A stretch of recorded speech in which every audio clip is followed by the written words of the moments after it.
Krishna, Krishna, Hare Hare, Hare Rama, Hare Rama, Rama Rama, Hare Hare, Hare Krishna, Hare Krishna, Krishna, Krishna, Hare Hare, Hare Rama, Hare Rama, Rama Rama, Hare Hare, Hare Krishna, Hare Krishna, Krishna, Krishna, Hare Hare, Hare Rama, Hare Rama, Rama Rama, Hare Hare, Hare Krishna, Hare Krishna, Krishna, Krishna, Hare Hare, Hare Rama, Hare Rama, Rama Rama, Hare Hare, Hare Krishna, Hare Krishna, Krishna, Krishna, Hare Hare, Hare Rama, Hare Rama, Rama Rama, Hare Hare, Hare Krishna, Hare Krishna, Krishna, Krishna, Hare Hare, Hare Rama, Hare Rama, Rama Rama, Hare Hare, Hare Krishna, Hare Krishna, Krishna, Krishna, Hare Hare, Hare Rama, Hare Rama, Rama Rama, Hare Hare.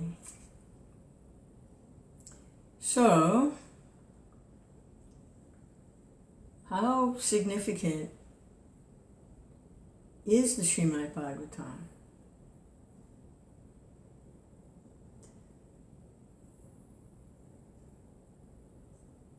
Hare Krishna, Hare Krishna, Krishna, Krishna, Hare Hare, Hare Rama, Hare Rama, Rama Rama, Hare Hare. We're given the holy name, Krishna.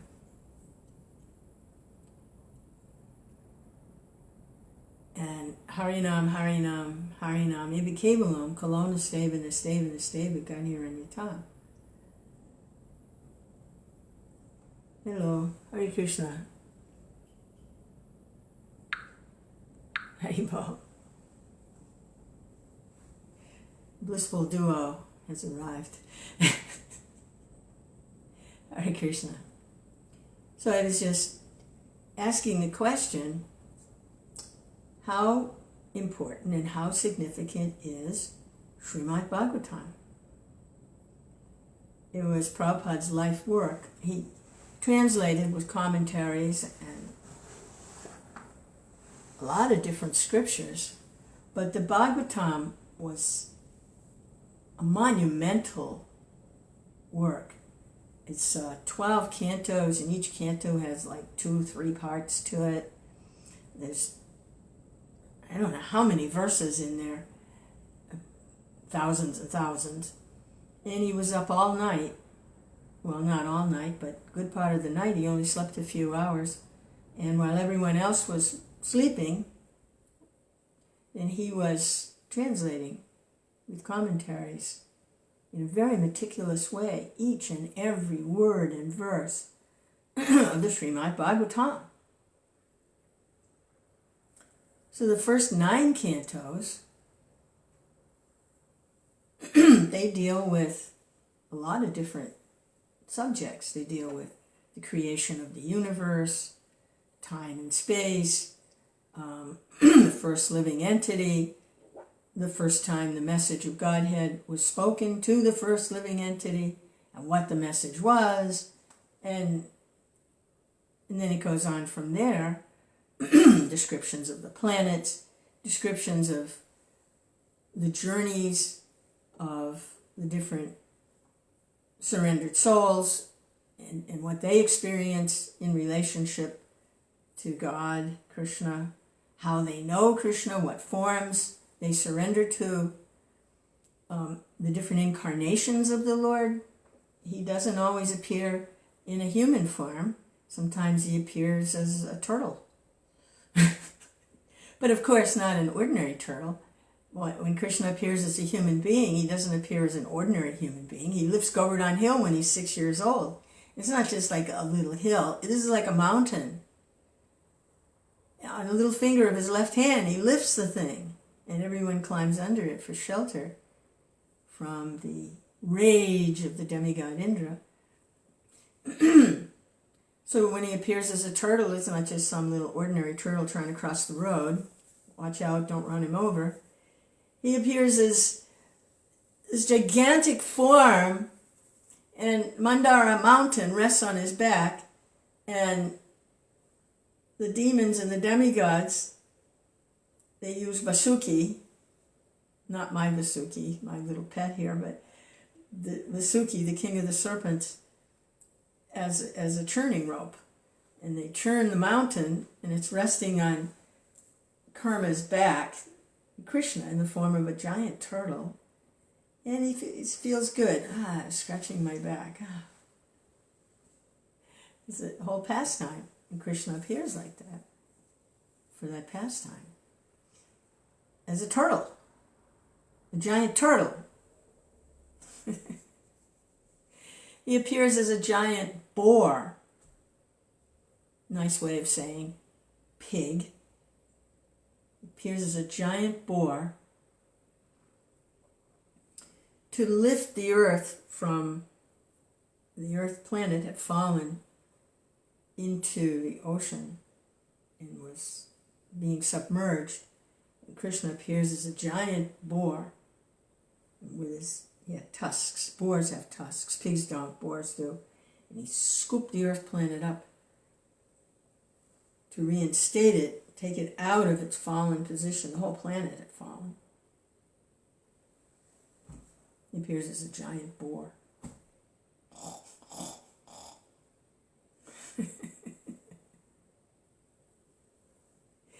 And my name, Meena, Devi Dasi, it was another name for Matsya. It appears as a giant fish.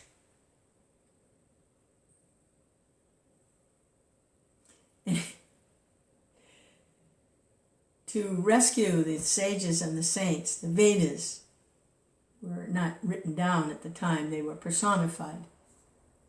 Because writing and internet, this is all very modern contrivances, because people's memories were very good. When they heard the Vedas and they had it.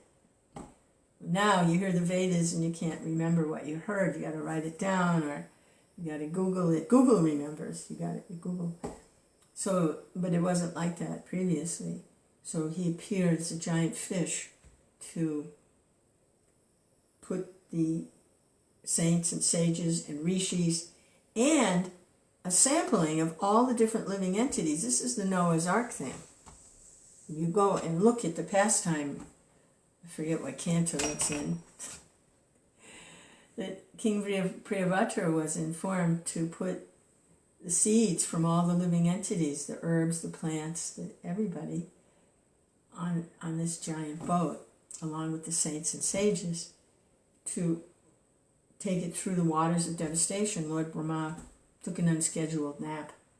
When he goes to sleep, the universe fills with water. It was an unscheduled nap. Dozed off. And then everything's filling up with water.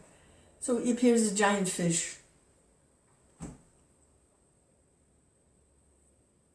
So it's not, these things are all described in the Bhagavatam. So why bother with all of that? Well, then when you get to the 10th canto, and all different philosophies are discussed, and some of the incarnations are gone into in more detail than others, because his incarnations are unlimited. So why bother with all of that? Krishna's a person and it's in his holy name. Hare Krishna.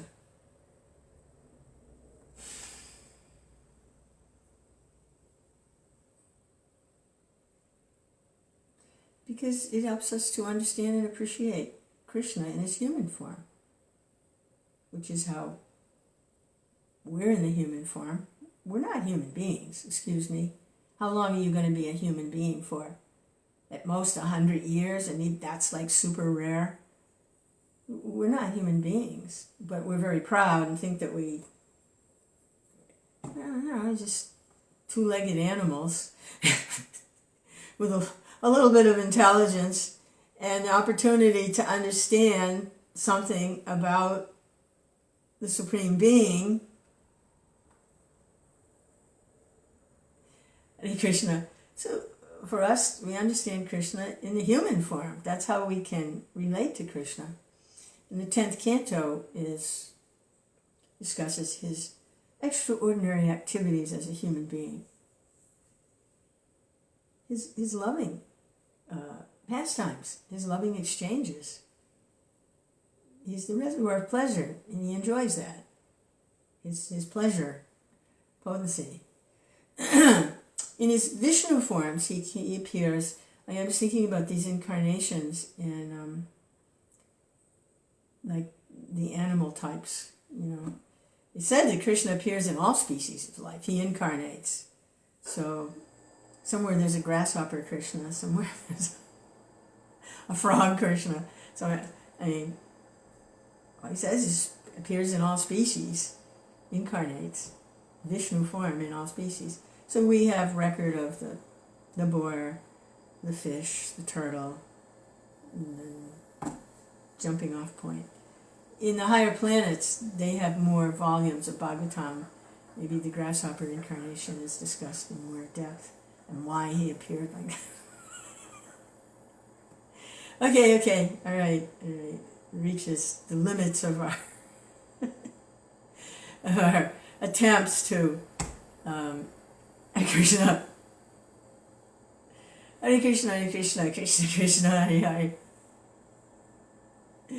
Hare Rama, Rama Rama, Hare Hare. But there's different types of incarnations, and this is described in earlier chapters of Bhagavatam. These types of incarnations, evidently, they don't have planets. The Vishnu forms, they have planets in the spiritual sky. But evidently, there are forms that just, they're eternal forms, and they appear. I asked a question last night to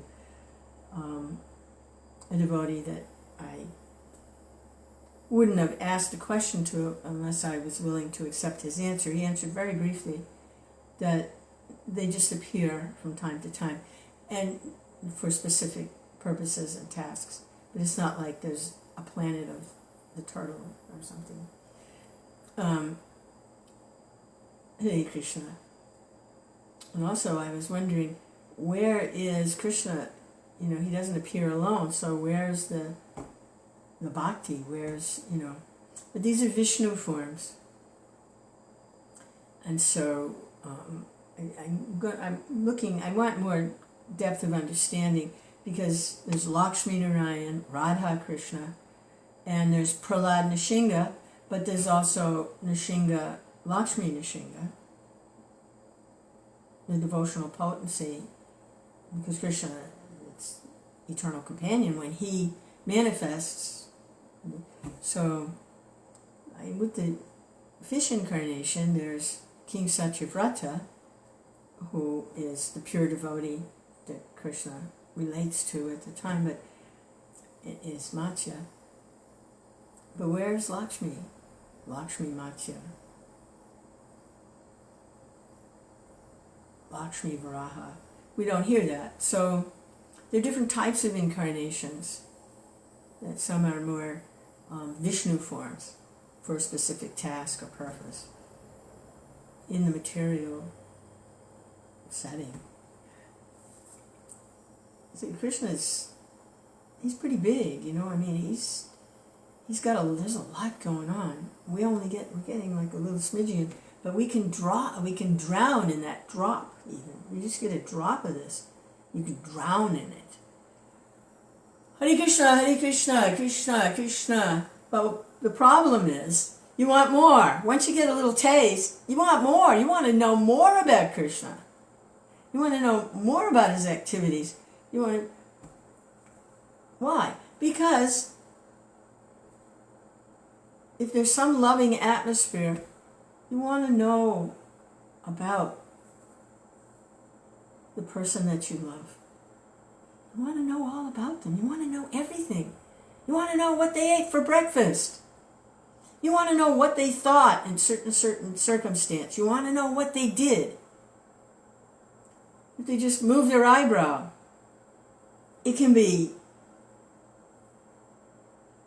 an incredible message why they moved that eyebrow. It just goes deeper and deeper and deeper into relishing that personality. So hearing about his other incarnations is also helps to enrich our own relationship with Krishna when he appears in a human form. So when we get to the 10th canto, we hear about that incarnation. Prabhupada managed to get as far as some of the Vrindavan pastimes, translating, but he knew that as an old body, that to give us the 10th canto, a summary study, was very important. Because he didn't know if he would finish. Actually, he probably knew he wouldn't finish. Because, well, we don't know what Prabhupada knew, but he gave us a summary study. He didn't waste any time. So this is the 10th canto, Krishna when he appears as a human being, and his extraordinary activities and his relationships, and his loving exchanges, his extraordinary activities. Hare Krishna. So as we're in the human form, so then this is for us. So this is Prabhupada's summary study of the 10th canto. Krishna. And this is the deliverance of Pauṇḍraka, the king of Kāśī. The deliverance of Pauṇḍraka. Some of these pastimes are quite funny. I find this one very humorous. This is actually, and Krishna finds it humorous too. When he hears about what Pauṇḍraka is doing, he laughs. It's pretty funny.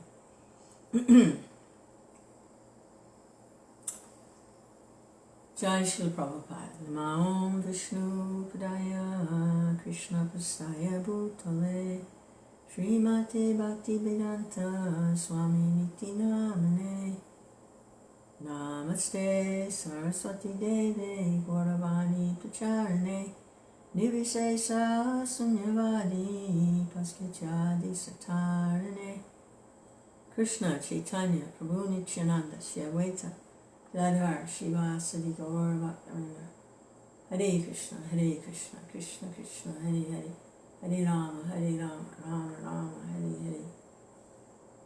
Hare.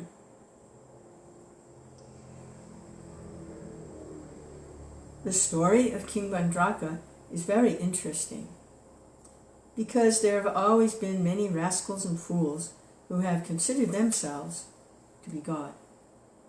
Even in the presence of the Supreme Personality of Godhead, Krishna, there was such a foolish person.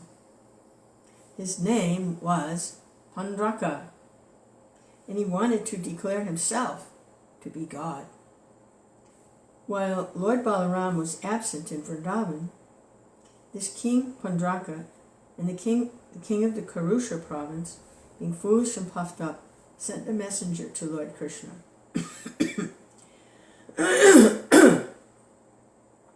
So in the last chapter we were reading how Krishna was, Balaram was visiting Vrindavan. He stayed there, I believe, 2 months. And he was engaging in rasa, dance with the gopis, and he was comforting Nanda and Yasoda. They were all elderly by now, but he was there and they were absorbed in these moods of Leela with Krishna because of Balaram being present there. Balaram is Krishna, and so the brothers, Balaram. Hare Krishna, Krishna Krishna, Hare. He's an expansion of Krishna, not different from Krishna, but slightly his activities and his pastimes are in relationship to Krishna. He's in a relationship of service to Krishna as his elder brother of Krishna, servant of Krishna, friend of Krishna, but he's Krishna. Hare Krishna. So one way to understand this, how he was there in this form, the servant of Krishna in Vrindavan. Krishna! Krishna! We see this with Krishna. It's his pastimes. He appears as a devotee of himself. Chaitanya Mahaprabhu appears in the mood of Radharani. So he's in Vrindavan as Balaram in the mood of service to Krishna. But he is Krishna. Okay, whatever. I can't go any further with that. I know there's something there.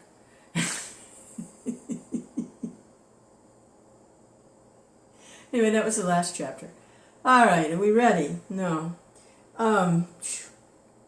So while Balaram was absent in Vrindavan,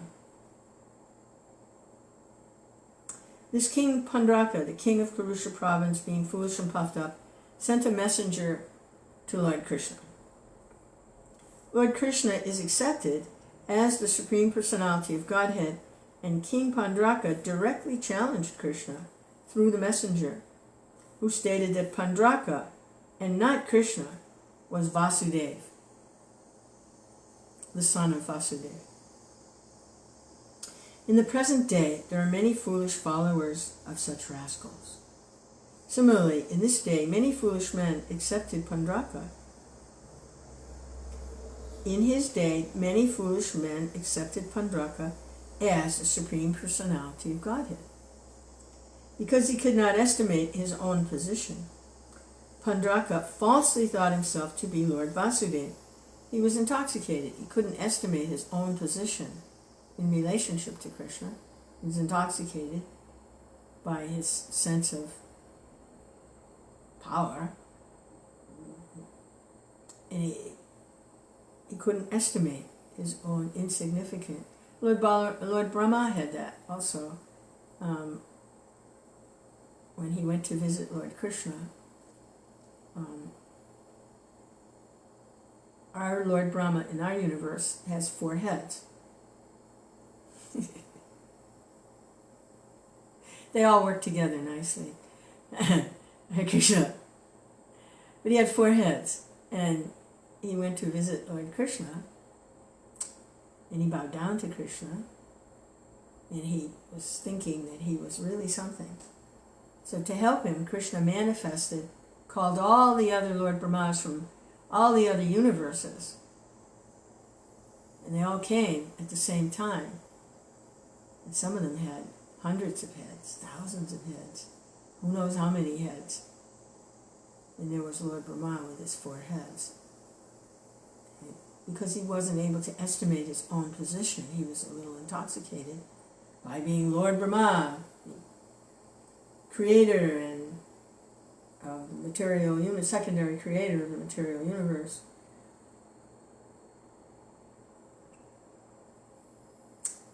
So Pauṇḍraka falsely thought himself to be Lord Vasudeva. Thus the messenger, Pauṇḍraka wasn't a demigod. Lord Balaram and Lord Brahma, he got the realization he needed. Oh, okay, I get it, my position. Humbly offered beautiful prayers and then went back to work. He was relieved of his. But Pauṇḍraka, he wasn't a demigod. He was more or less a demon, an inimical king at the time of Krishna's appearance. Pauṇḍraka falsely thought himself to be Lord Vasudeva. Thus the messenger declared to Krishna that out of his causeless mercy, King Pauṇḍraka, the Supreme Personality of Godhead, had descended on the earth just to deliver all distressed persons. Hare Krishna, Krishna Krishna, Hare Hare. There's a lot of madness.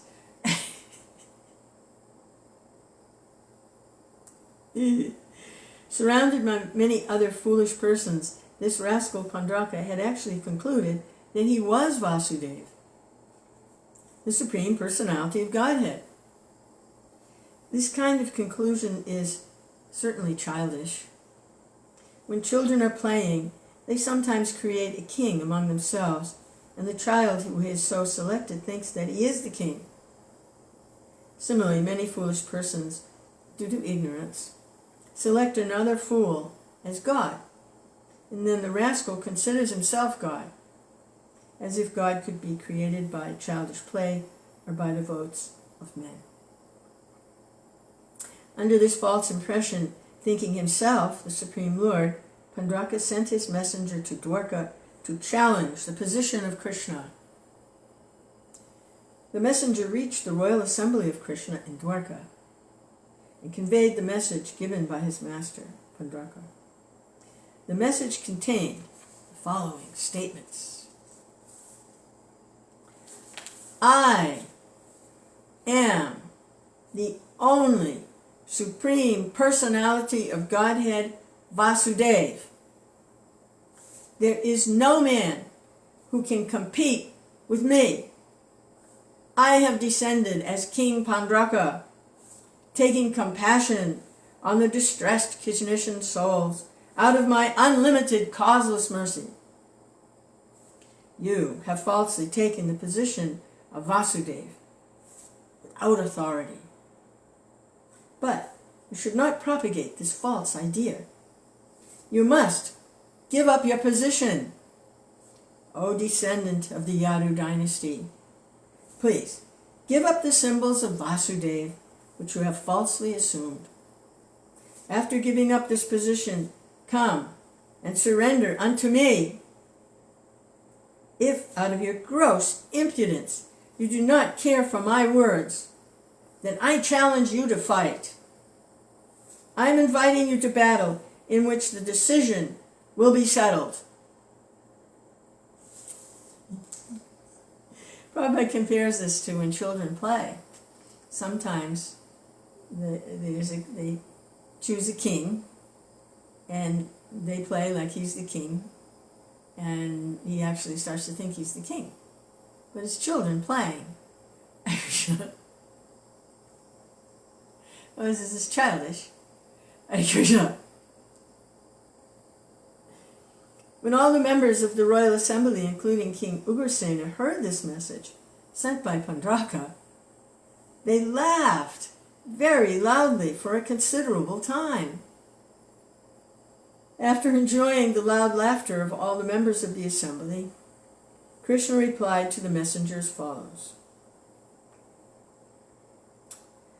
O messenger of Pauṇḍraka, you may carry my message to your master.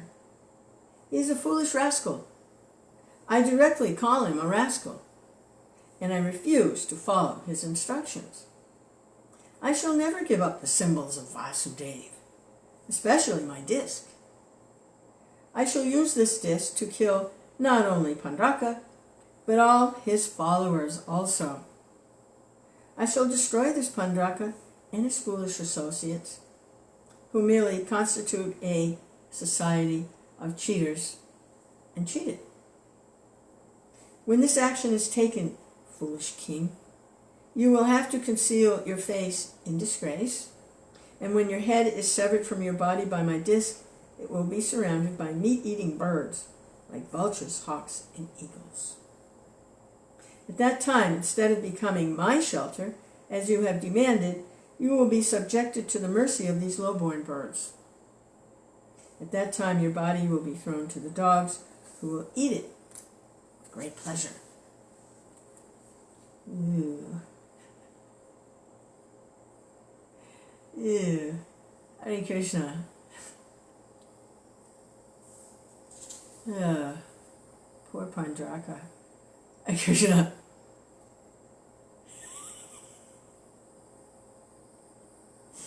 The messenger carried the words of Lord Krishna to his master Pauṇḍraka, who patiently heard all these insults. Without waiting longer, Lord Sri Krishna immediately started out on his chariot to punish the rascal Pauṇḍraka, because at that time the king of Kurusha was living with his friend the king of Kāśī. Krishna surrounded the whole city of Kāśī. Hare Krishna, Hare Krishna. King Pauṇḍraka was a great warrior, and as soon as he heard of Lord Krishna's attack, he came out of the city along with 2 Akshahini divisions of soldiers. Akshahini divisions, it's a lot. It's a lot of chariots, elephants, foot soldiers, horses. It's a big deal. So 2 Akshahini divisions. The king of Kāśī was also a friend to King Pauṇḍraka, and he came out with 3 Akshahini divisions. So he considered Pauṇḍraka to be his friend. When the two kings came before Lord Krishna to oppose him, Krishna saw Pauṇḍraka face to face for the first time.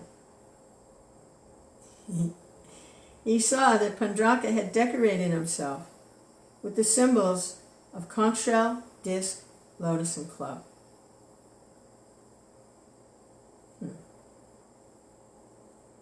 Wonder how he did that.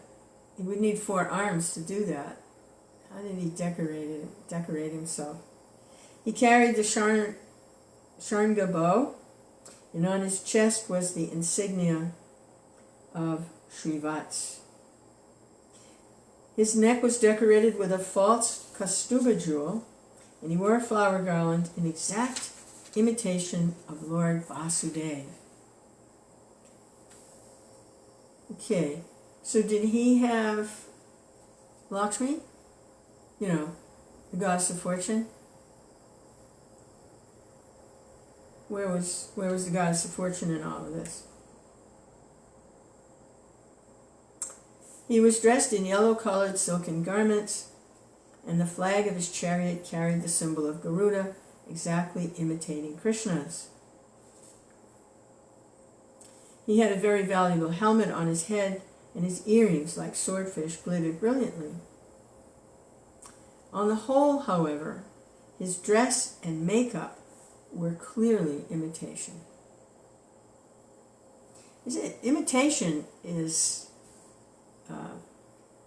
actually a kind of glorification of what a person's imitating. It means they consider the object that's being imitated as worthy of being imitated. So he was imitating Vasudeva. So in a way, he was meditating on Vasudeva. He was attracted to Vasudeva, but he was laboring under the false impression that somehow or other he could be Vasudeva. So it's like close but no cigar, you know.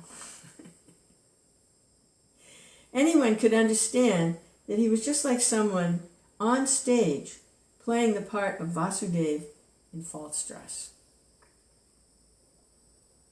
When Lord Sri Krishna saw Pauṇḍraka imitating his posture and his dress, he could not check his laughter, and thus he laughed with great satisfaction. It sounds like he was accepting Pauṇḍraka. Pauṇḍraka is actually, it got him to laugh. It's very funny to see. Hare Krishna, Hare Krishna, Krishna Krishna, Hare Hare. The soldiers on the side of King Pauṇḍraka began to shower their weapons upon Krishna. The weapons included various kinds of tridents, clubs, poles, lances, swords, daggers, arrows. They came flying in waves, and Krishna counteracted them. He smashed not only the weapons, but also the soldiers and assistants of Pauṇḍraka, just as during the dissolution of this universe, the fire of devastation burns everything to ashes. The elephants, chariots, horses, and infantry belonging to the opposite party were scattered by the weapons of Krishna. The whole battlefield became scattered with the bodies of animals and chariots. They were all liberated. Anyone who's killed by Krishna is liberated. So the bodies were there, but the souls, they achieved liberation. There were fallen horses, elephants, men, asses, camels. Although the devastated battlefield appeared like the dancing place of Lord Shiva at the time of the dissolution of the world, the warriors who were on the side of Lord Krishna were very much encouraged by seeing this, and they fought with even greater strength.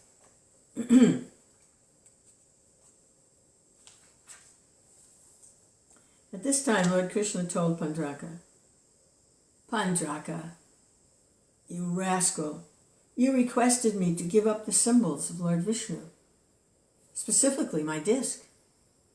Now I will give it up to you. Be careful. You falsely declare yourself to be Vasudev, imitating myself. Therefore, no one is a greater fool than you. From this statement of Krishna, it is clear that any rascal who advertises himself as God is the greatest fool in human society. Krishna continued, Now, Pauṇḍraka, I shall force you to give up this false representation. You wanted me to surrender unto you. Now, this is your opportunity. We shall now fight. And if I am defeated and you become victorious, I shall certainly surrender unto you. In this way, after chastising Pauṇḍraka very severely, he smashed his chariot to pieces by shooting an arrow. With the help of his disc, he separated the head of Pauṇḍraka from his body, just as Indra shaves off the peaks of mountains by striking them with his thunderbolt. Similarly, he also killed the king of Kāśī with his arrows. Lord Krishna specifically arranged to throw the head of the king of Kāśī into the city of Kāśī itself, so that his relatives and family members could see it. This was done by Krishna just as a hurricane carries a lotus petal here and there. Lord Krishna killed Pauṇḍraka and his friend Kāśī on the battlefield, and then he returned to his capital city, Dwarka. How barbaric. Just awful. Krishna. Hare Krishna, Hare Krishna. When Lord Krishna returned to the city of Dwarka, all the siddhas from the heavenly planet were singing the glories of the Lord. As far as Pauṇḍraka was concerned, somehow or other, he was always thinking of Lord Vasudeva by falsely dressing himself in that way. And therefore he achieved sarupya. His meditation was off, but he was always meditating on the form of the Lord. He was attracted to the form of the Lord, but not in devotion. He was inimical. So Kāśī also was thinking of Krishna as an enemy. Kāśī received liberation. Putana, she was thinking of Krishna as a baby. Even though she wanted to kill him, she achieved the position of mother of Krishna after he killed her. So their meditation is off. It's not quite right. It's not devotional.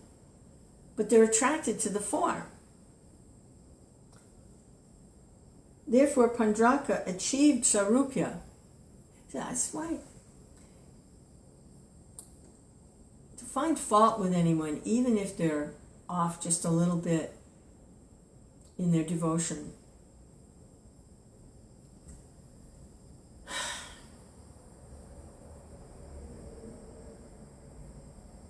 is not a good plan. Because Krishna's dealing with them, even demons. Krishna's dealing with them.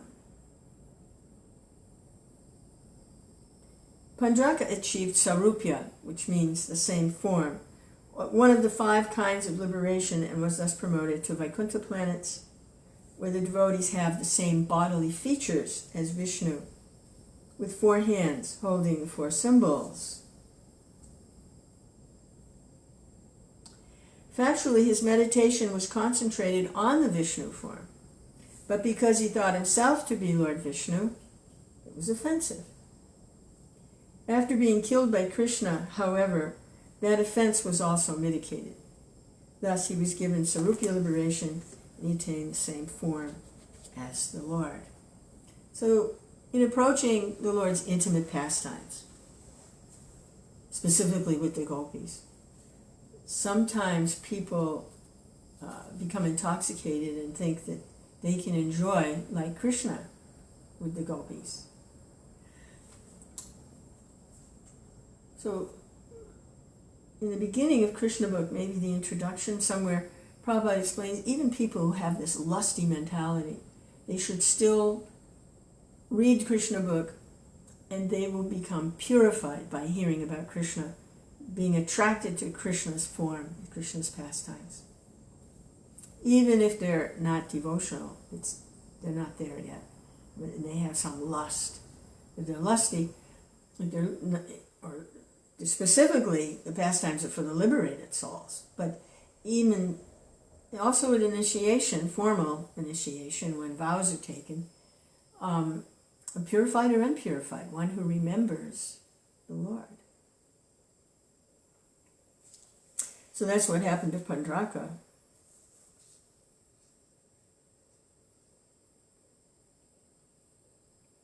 When the head of the king of Kāśī was thrown through the city gate, so this is the king of Kāśī, Krishna tossed his head into his city, people gathered and were astonished to see the wonderful thing. When they found out that there were earrings on it, they could understand it was someone's head. They conjectured as to whose head it might be. Some thought it was Krishna's head, because Krishna was the enemy of Kāśī Raj. And they calculated that the king of Kāśī might have thrown Krishna's head into the city so that people might take pleasure that the enemy was killed. But it was finally detected that the head was not Krishna's. It was that of Kāśī Raj himself. When it was so ascertained, the queens of the king of Kāśī immediately approached and began to lament the death of their husband. "My dear Lord," they cried, "upon your death, we have become just like dead bodies." Okay, this is not the end of this Kāśī Raj thing. The king of Kāśī had one son, whose name was Sudakshina. After observing the ritualistic funeral ceremonies, he took a vow that since Krishna was the enemy of his father, he would kill Krishna, and in this way liquidate his debts to his father, because now he inherited the kingdom. He was the king of Kāśī. Therefore, accompanied by a learned priest, qualified to help him, he began to worship Mahadev, Lord Shiva. The Lord of the kingdom of Kāśī is Vishwanath, Lord Shiva. So that's who Kāśī was worshipping, was Lord Shiva. The temple of Lord Vishwanath is still existing in Varanasi, and many thousands of pilgrims still gather daily at that temple. By the worship of Sudakshina, Lord Shiva was very much pleased, and he wanted to give a benediction to his devotee. Sudakshina's purpose was to kill Krishna. Therefore, he prayed for a specific power by which he could kill him. Lord Shiva advised that Sudakshina, assisted by the Brahmanas, execute the ritualistic ceremony for killing one's enemy. This ceremony is also mentioned in some of the tantras. Interesting, he's approaching the topmost Vaishnav to help him kill Krishna. And Lord Shiva, the topmost Vaishnav, tells him the standard process for killing one's enemy, knowing that he'll never ever be able to kill Krishna. But he tells him how to kill an enemy. The ceremony is also mentioned in some of the tantras. Lord Shiva informed Sudakshina that if such a black ritualistic ceremony were performed properly, then the evil spirits named Dakshinagni would appear to carry out any order given to him. He would have to be employed, however, to kill someone other than a qualified Brahmin.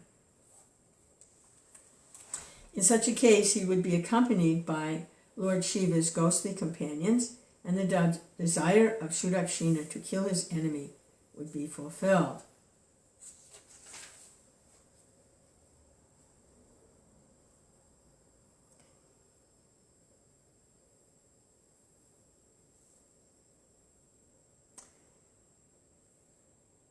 It doesn't mention, Prabhupada doesn't mention here that he told Lord Shiva who he wanted to kill. He wanted to be able to kill an enemy, a powerful enemy. It doesn't say, he says, Sudakshina's purpose was to kill Krishna, and he prayed for a specific power by which he could kill him. It appears that he didn't tell Lord Shiva that he wanted to kill Krishna.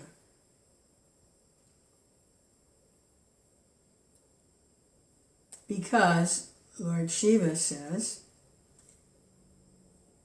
he would have to use this power on someone other than a qualified Brahmin. So it appears Lord Shiva doesn't know that he's going to be attacking Krishna.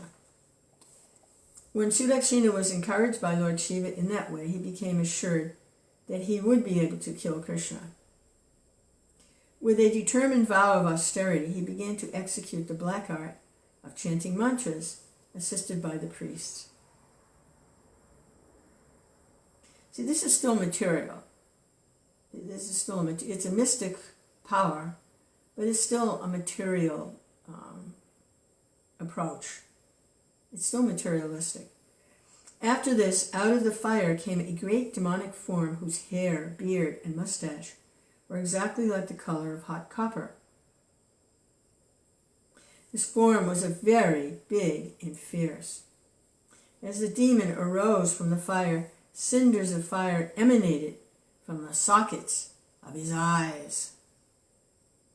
The giant fiery demon appeared still more fierce due to the movements of his eyebrows. He exhibited long, sharp teeth, and sticking out his long tongue, licked both sides of his lips. He was naked, and he carried a big trident, which was blazing like fire. Oh my God, this thing. Hare Krishna. Woo, Krishna, Hare Krishna, Hare Krishna, Krishna. I'd like to see that coming at you. Oh my God.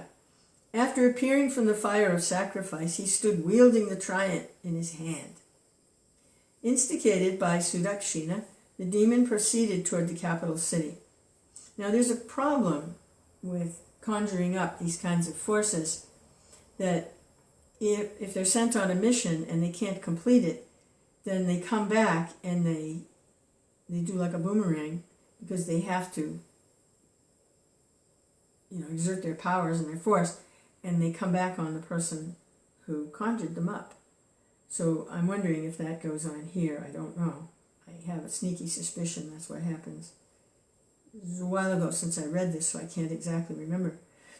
So instigated by Sudakshina, the demon proceeded toward the capital city, Dwarka, along with his many hundreds of ghostly companions, and it appeared he was going to burn all outer space to ashes. The surface of the earth trembled because of his striking steps. When he entered the city of Dwarka, all the residents panicked, just like animals at the time of a forest fire. You can just imagine them dispersing. At that time, Krishna was engaged in playing chess in the Royal Assembly Council Hall.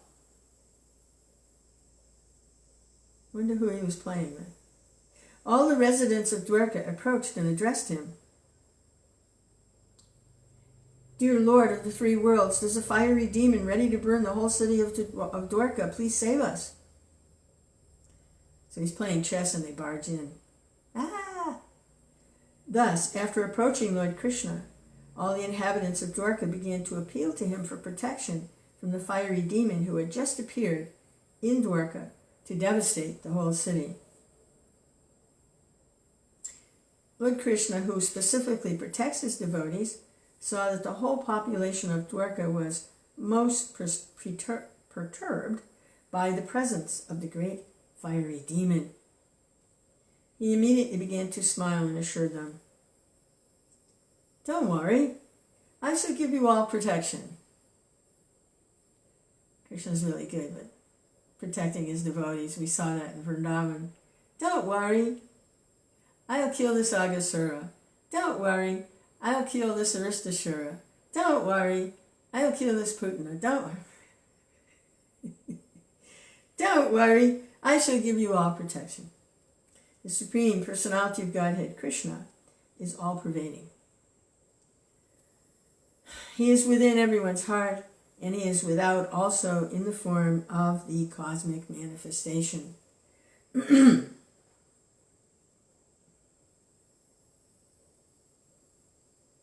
was interesting. Last night, a devotee asked a question in this group that meets online, and he was kind of playing the devil's advocate. He said, why is Krishna interested in little people like us, the infinitesimal? He's the infinite, completely self-satisfied personality of Godhead. He's full in all aspects. Why is he even interested in us, the small jivas? What does he want from us? What can we possibly give him? We can't give him anything. Hare Krishna, Krishna Krishna. So, of course, the answer was he wants a loving relationship. He enjoys sharing love. So then the devotee has to go, well, how can love be shared between those who aren't equals? I mean, Krishna's big, and we're little. How can there can't be love there? He's asking these questions.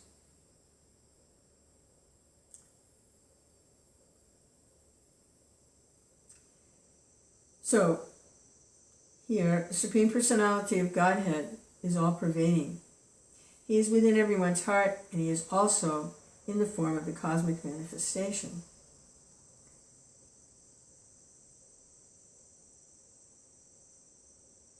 We're part of Krishna. We're actually incarnations of Krishna, a type of incarnation. We're not Vishnu incarnations. We're Jiva Tattva.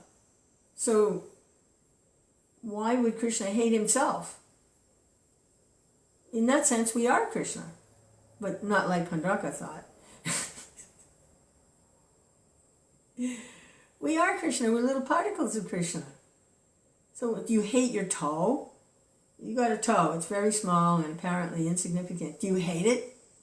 No, it's part of your body, it's part of you. Krishna. So, he's within everyone's heart. He could understand that the fiery demon was a great creation of Lord Shiva.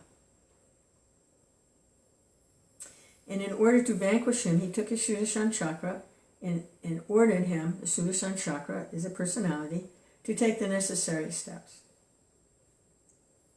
Sudarshan appeared with the effulgence of millions of suns, his temperature being as powerful as that of the fire created at the end of the cosmic manifestation. Sudarshan appeared, the effulgence of millions of suns. By his own effulgence, the Sudarshan chakra began to illuminate. I've got this devastation thing going here. The Sudarshan chakra began to illuminate the entire universe on the surface of the earth as well as in outer space. So like a gigantic nuclear explosion or something. I mean, it just manifested this intensity. Then Sudarshan chakra began to freeze the fiery demon created by Lord Shiva. Here we go with the cold thing. Like Narayana Jvara. In this way, the fiery demon was checked by the Sudarshan chakra of Lord Krishna, and being defeated in his attempt to devastate the city of Dwarka, he turned back. Watch out, Sudakshina. Here he comes. Having failed to set fire to Dwarka, he went back to Varanasi, the kingdom of Kāśī. As a result of his return, all the priests who had helped instruct the black art of mantras, along with their employer, Sudakshina, were burnt into ashes by the glaring effulgence of the fiery demon. Yeah. According to the methods of black art mantras instructed in the Tantra, if the mantra fails to kill the enemy, then, because it must kill someone, it kills the original creator. Srilakshmana was the originator, and the priest assisted him. Therefore, all of them were burnt to ashes. This is the way of the demons. The demons create something to kill God, but by the same weapon, the demons themselves are killed. So their destination was, it doesn't say that they were liberated. We don't know where they went. We can only guess that since they were serving Lord Shiva and under his protection, that somehow he's taking care of them. Following maybe they became Brahma Rakshasas or something. They were Brahmins. They misused their Brahminical, maybe, whatever. Following just behind the fiery demon, the Sudarshan Chakra also entered Varanasi. The city of Varanasi had been very opulent and great for a very long time because of worshipping Lord Shiva. Even now, the city of Varanasi is very opulent and famous. It is one of the important cities of India. It's a place where there's a lot of impersonal teachings, Varanasi. I went there, actually. I got to go to India in 1977, 1978. And I remember Varanasi really clearly. We went to the temple on the top of the hill. I forget whose temple it is. It's a Vaishnava temple. Temple of Vasudeva on the top of the hill. It overlooks the city. And there was a specific smell coming from the city of burning cow dung, because that's what they use. At least in the 70s, which was, who knows what they're using now. But at least then, and for thousands of years before then, there was a distinct smell, because they use it for their fires, for cooking and whatever they're using their fires for, sacrifices, offerings, who knows.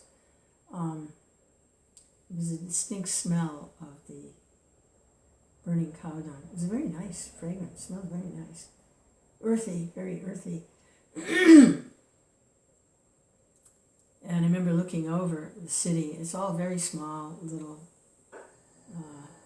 houses, very thatched huts, like that, and narrow little streets, and there's horses and cows, and it's really a picturesque area. I remember that, looking over. So even now, the city of Varanasi is very opulent and famous. It is one of the important cities of India. There were many big palaces, assembly houses, marketplaces, and gates, with very important large monuments by the palaces and gates.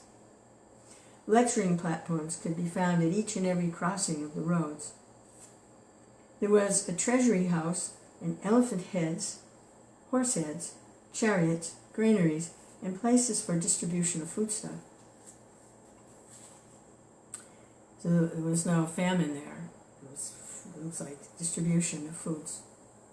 The city of Varanasi had been filled with all these material opulences for a very long time. But because the king of Kāśī and his son Srilakshmana were against Lord Krishna, the Vishnu Chakra Sudarshan, the disc weapon of Lord Krishna, devastated the whole city by burning all these important places. This excursion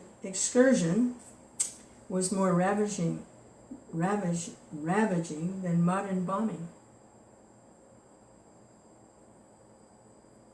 Yeah, I was saying this Sudarshan manifesting this more effulgent and burning than a million suns. They all rose in the sky at once. It was like a bombing. When he entered the city with that kind of energy emanating, it was like a bomb, a huge bomb, Hiroshima or something. This excursion was more ravaging than modern bombing. The Sudarshan Chakra, having thus finished his duty, came back to his Lord, Sri Krishna, at Dwarka. So the city of Varanasi, Kāśī, was materially opulent, which It doesn't hold. The narration of the devastation of Varanasi by Krishna's disc weapon, the Sudarshan chakra, is transcendental and auspicious.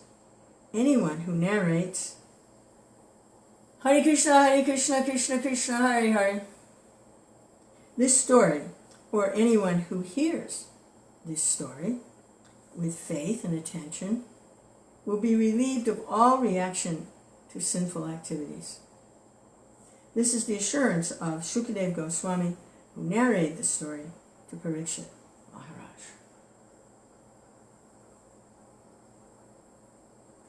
Thus end Bhaktivedanta purport of the 65th chapter of Krishna, Deliverance of Pauṇḍraka and the King of Kāśī.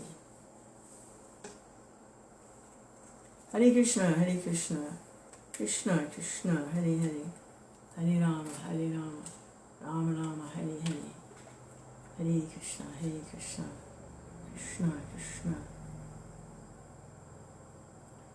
Sudarshan.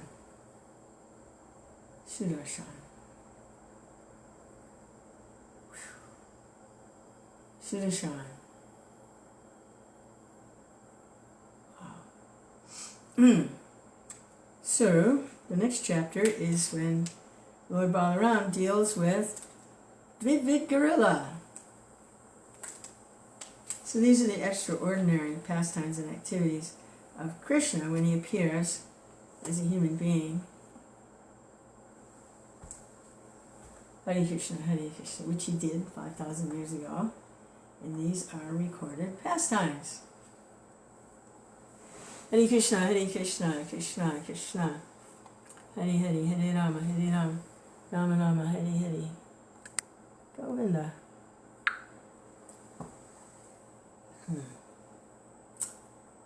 Haribol.